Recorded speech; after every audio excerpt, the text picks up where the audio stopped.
Ang recipe natin for today is tortang dulong. I-chop lang natin lahat ng aromatics natin.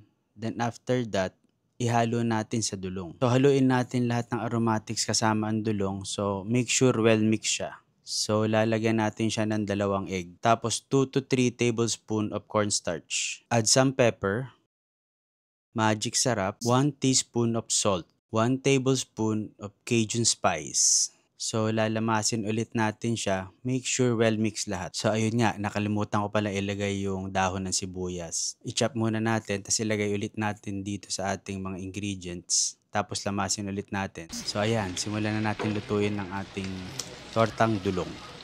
So make sure lang na golden brown yung both sides ng ating tortang dulong. So once nakita nyo yung both sides is golden brown na, so pwede nyo nang iserve yan at kainin. So hanggang dito na lang guys. Enjoy!